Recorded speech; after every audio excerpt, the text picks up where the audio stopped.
Buenos días, estoy aquí con Noé Mas Albores, después de un buen rato que no lo entrevistábamos en una transmisión en vivo. Hoy lo hacemos con un tema importante, el tema de la reforma judicial que tanto ha dado de qué hablar, que ya puso prácticamente en una controversia al gobierno de México como el de los Estados Unidos.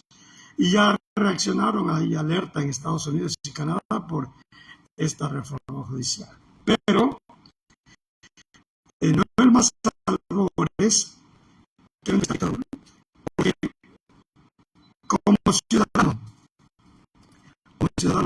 ¿a qué se enfrentarían los mexicanos cuando tengan que requerir de la justicia federal? Si los magistrados y jueces llegan a ser electos por voto popular. A ver, más sabores. Muy buenos días. Primeramente, quisiera puntualizar que la reforma al Poder Judicial definitivamente es necesaria. Desde 1994 se le ha realizado otra reforma con el artículo 105 de justicia y ministros a 11 ministros. Y se vino a consolidar las controversias constitucionales de las acciones de inconstitucionalidad. Pero eso es modernizar al Poder Judicial para beneficiar a la sociedad indudablemente. Lo que vemos en esta reforma, que es una reforma sin sentido y sin destino. Me permito puntualizar esto porque desde 1814, cuando se constituye la República, hasta la Constitución de 2017, no habíamos tenido un parámetro tan alarmante como el que ahora se está presentando, que efectivamente los ministros los reducen de 15 años, su permanencia a 12 años, que a los jueces a 9 años y que los sueldos también van a reducirlos. Estamos de acuerdo. En lo que no estamos de acuerdo y que es totalmente violatorio a la Convención Americana de los Derechos Humanos en su artículo 8.1 y el 25, es la elección de jueces, magistrados y ministros a través del voto popular. ¿Qué hemos tenido? En México nunca se ha realizado, ni en ninguna otra parte del mundo, se ha realizado la elección de estos funcionarios del Poder Judicial por la vía del voto. ¿Qué quiere decir esto? Que no podemos retroceder la justicia en México permitiendo que lleguen personas improvisadas.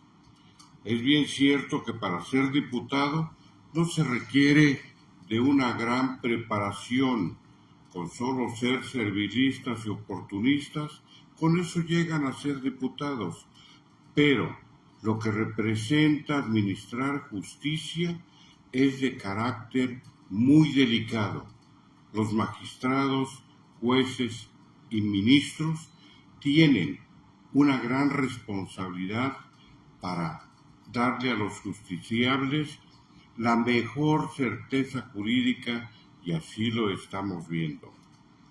¿Qué trae como consecuencia la votación de estos funcionarios del Poder Judicial? Trae como consecuencia, primeramente, la violación a los derechos humanos, la violación a un debido proceso al pretender tener jueces sin rostro. Ya tuvimos una experiencia en Brasil, en Colombia y en Chile, donde esto no prosperó, porque es violatorio de los derechos humanos, como puntualizaba, y de la Convención Americana de Derechos Humanos, en donde México pertenece. Así también considero que esta reforma debe ser muy reflexiva, debe ser una reforma que verdaderamente traiga el beneficio a la sociedad que demande justicia. Estamos viendo que la división de poderes, al establecerse allá en 1824, hasta la Constitución de 1917, de forma alguna se ha trastocado y se ha respetado. Montesquieu decía que cuando se une el poder ejecutivo con el poder legislativo, viene a debilitar al poder judicial, y es lo que no quisiéramos. Ahorita, con el plantón de funcionarios que está realizando el Poder Judicial, están reclamando un derecho legítimo que es un derecho a la carrera civil o a la carrera judicial, teniendo como antecedentes que en muchos países del mundo México pasó posteriormente a pertenecer a la carrera civil. ¿Por qué?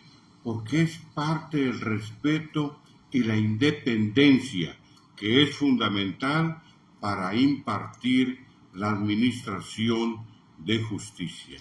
Oye, Noé, si entendemos que los trabajadores del Poder Judicial están en su lucha porque defienden sus intereses, porque están defendiendo la carrera judicial, pero el ciudadano común, cuando se enfrenta al requerimiento de la justicia, ¿qué certeza tendría al tener a un magistrado, a un juez, que solo porque estudió derecho, pero quizás nunca lo ejerció, como lo hay diputados que legislan siendo licenciados en derecho, pero nunca han legislado? ¿A qué se enfrentaría un ciudadano con un juez magistrado de esa talla?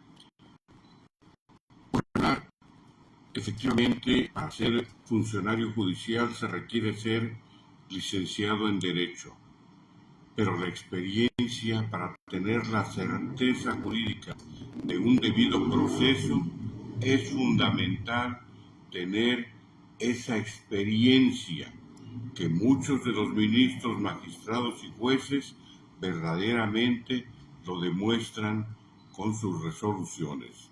Uno de abogado, cuando está uno en el ejercicio profesional, por lo regular, siempre recurrimos a la justicia federal para enmendar todas aquellas deficiencias que se suscitaron en el fuero común, terminando en un amparo, en un juicio de amparo. ¿Por qué? Porque es la confianza que se le ha tenido siempre al Poder Judicial. Ahora bien, no es nada más ser abogado por ser abogado.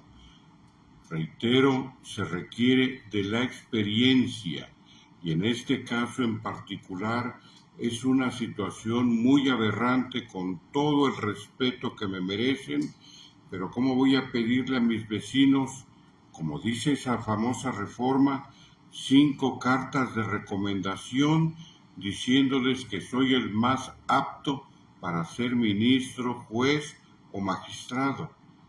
Y aparte de eso, una experiencia de 5 años, cuando esto estaba debidamente analizado por gentes expertas que cuando menos debe uno tener 10 años de experiencia para tener esa certeza jurídica de un debido proceso. Ahora, no solamente soy el único o las voces que se están revelando en este momento son las únicas. Ya lo dijeron los senadores demócratas, los senadores republicanos de Estados Unidos, el mismo embajador de Canadá, el mismo embajador de México, que no da esa certeza jurídica elegir jueces por votos. Y esto ya se vio en Bolivia. En Bolivia hubo una reforma constitucional en el 2009 y otra en el 2017. En el 2009 hubo una votación para jueces y magistrados.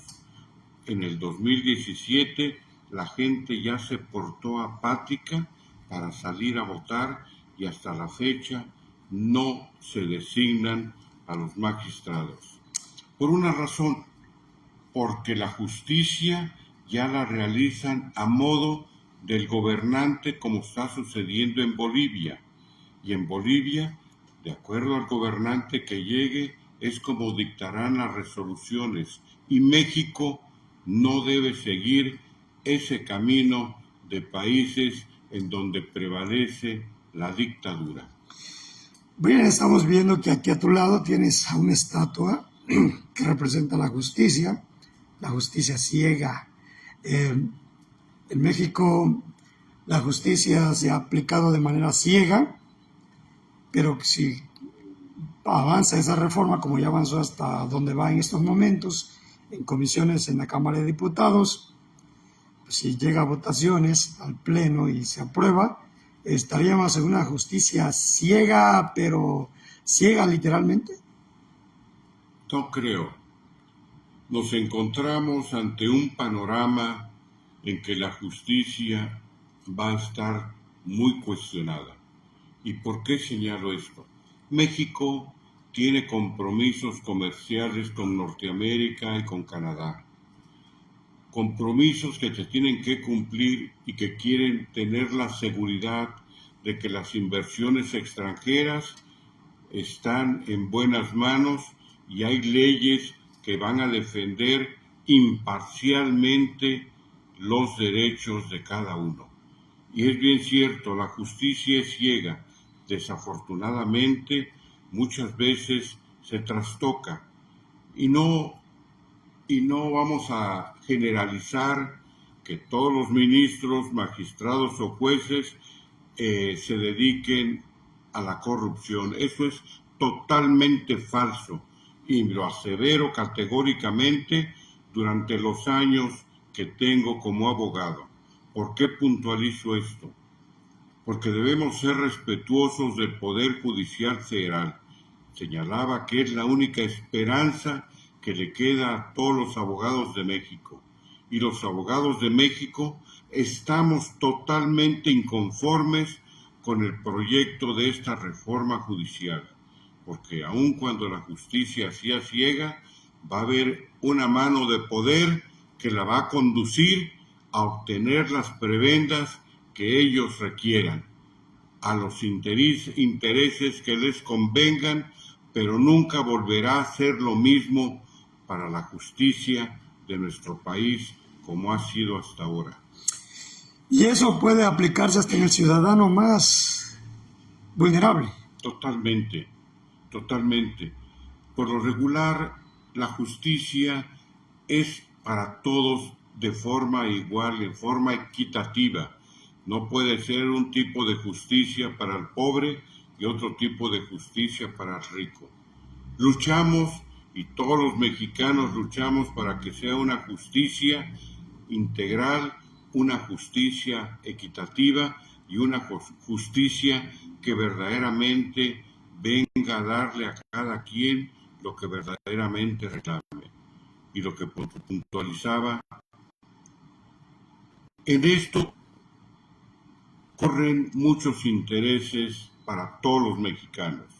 Primero, el respeto a la soberanía nacional, el respeto a la independencia judicial, pero sobre todo, combatir verdaderamente la corrupción si es que existiera, pero con esa calidad en los propios funcionarios que van a sancionar para que tengamos una justicia transparente y los debidos procesos que nos enmarca la propia Constitución General de la República.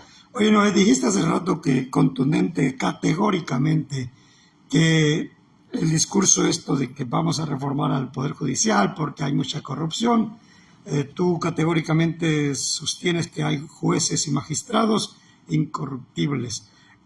Pero con esta reforma sí pudiera ser corrupta la justicia. claro, por una razón. No podemos hablar de jueces sin rostro.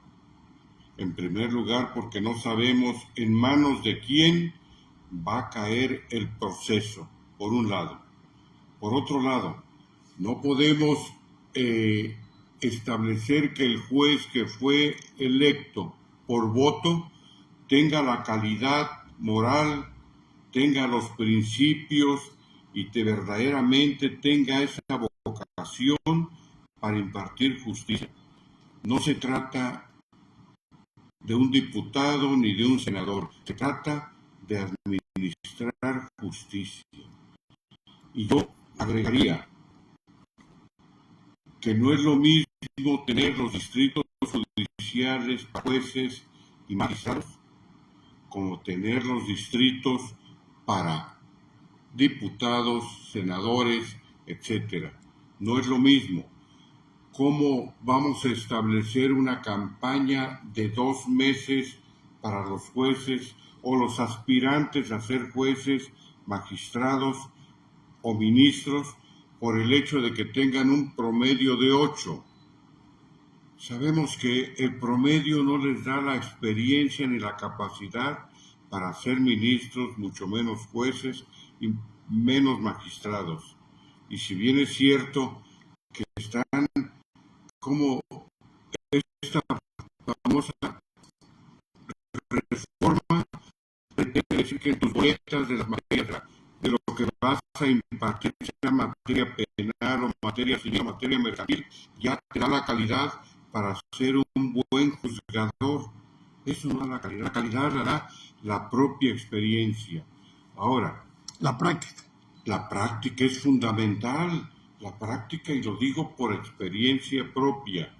Tenemos que tener, Eduardo J. Cutter claramente dijo que sí habrá buena justicia si tenemos buenos jueces. Y sin embargo hay muchos abogados de muchos años de litigio, pero que tampoco pudieran ser magistrados o jueces. Así es, con todo el respeto que me merecen los doctores en Derecho, pero he conocido en personas doctores en Derecho que no saben ni formular una demanda. Entonces, el título o los grados académicos no dan la experiencia. Aquí la práctica es lo que nos da la experiencia para ser buenos administradores de justicia.